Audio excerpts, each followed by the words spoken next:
Astrologer Anju Ganguly. যখন দেখবেন আপনাদের গৃহে, আপনাদের পরিবারে সকলের আর্থিক একটা সমস্যা হচ্ছে, স্বাস্থ্য বারবার খারাপ হচ্ছে, মানসিক অস্থিরতা বৃদ্ধি পাচ্ছে, তখন আপনি বুঝবেন যে আপনার বাড়ির কিন্তু রাহু অ্যাক্টিভ হয়েছে।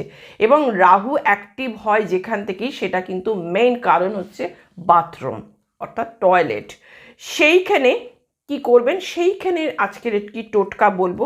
বাথরুমে কয়েকটি জিনিস রাখতে হবে। কি রাখবেন না, রক সল্ট, একটি কাঁচের বাটি নেবেন, তার মধ্যে রক সল্ট রাখবেন, তাতে 7টা লবঙ্গ গেঁথে দেবেন, একটা কোণে রাখবেন। আর অল্প একটু 250 গ্রামের মতন ফটকিরি আপনার বাথরুমে রাখুন।